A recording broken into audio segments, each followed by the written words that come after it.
बच्चा अपने घर से स्कूटी लेके निकल गया और जब वो स्कूटी लेके निकल गया तो गलत साइड और तेज रफ्तार की वजह से एक सर से टकरा गया, उसकी जान चली गई। आप लोगों ने पिक्चर में देखा हो कि क्या एक छोटे बच्चे से हम लोग ऐसी उम्मीद कर सकते हैं कि उसको यातायात के नियम पता होंगे, जब अच्छे अच्छे बड़े लोगों को यातायात नियम नहीं पालन कर रहे तो क्या एक छोटे बच्चे से उम्मीद कर सकते? नहीं कर सकते। यहाँ पर सबसे बड़ी गलती जो थी वो थी उनके माता पिता की। उन्हें जब इस बात का आभास था कि उनका छोटा बच्चा जिसको गाड़ी चलाने की लत लगी है या उसको अंदर इस बात का मौका ढूंढता रहता है कि कब मुझे गाड़ी मिल जाए और मैं गाड़ी दौड़ा दूं।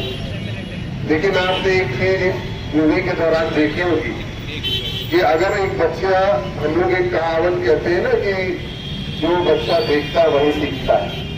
अगर उस बच्चे ने ये भी देखा होता कि जब ये गाड़ी लेके मेरे माता पिता बाहर निकलते हैं तो कोई हेलमेट जैसी चीज अपने सर में भी लगाते हैं तो वो सीखता, तो वो भी गाड़ी चलाते वक्त उस हेलमेट को धारण कर लेता। तो जो सर टकराने की वजह से उसकी मृत्यु हो गई वो दिन देखने नहीं पड़ते। और ये भी भावनात्मक स्टोरी है।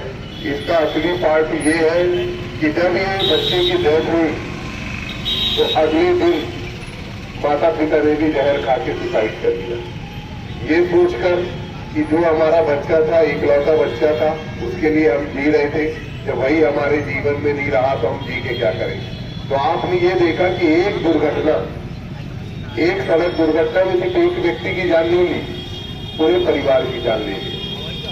उसका असर सिर्फ परिवार पे नहीं होता, पूरे समाज में होता है, पूरे राज्य में होता है, पूरे देश में होता है। क्योंकि न जाने वही बच्चा कल आगे चल के देश के विकास में, समाज के विकास में क्या क्या काम करता है। और आप लोगों को ये सोचने की जरूरत है कि सड़क दुर्घटनाओं में जो मृत्यु होती है वह नेचुरल मृत्यु नहीं है।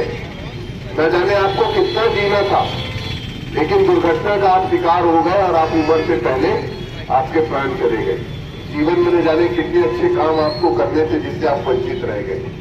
तो सड़क दुर्घटना से सिर्फ एक व्यक्ति की जान नहीं जाती, उससे पूरे परिवार, पूरे समाज, पूरे देश, सबके लिए कहीं न कहीं उसमें नुकसान होता है। तो आप लोगों को ये समझना है और जानना है कि हमें लोगों को यातायात नियमों के बारे में बताना है, उसकी गंभीरता के बारे में बताना है कि सड़क दुर्घटनाओं में अचानक यूं ही हमारे युवा लोग चले जा रहे हैं, परिवार के लोग चले जा रहे हैं, उनकी मृत्यु हो जा रही है। इसको हमें समझाना है कि अब सड़क के जो नियम है, हम लोग जीवन में जिस तरीके से अपने जीवन के और आचरणों को अपने आत्मसात कर लेते हैं, तो अब सड़क संस्कृति को भी आत्मसात करने की जरूरत है और नियमों का पालन करके खुद भी सजग रहना और दूसरों को भी सजग बनाना। ठीक है, मैं उम्मीद करता हूँ आप लोग नियमों का पालन करेंगे। एक अगली क्लिप और आपको दिखा रहा हूँ नए लड़कों की। तो नए लड़के आज के जमाने में क्या करते हैं और किस तरीके से उसके शिकार हो जाते हैं।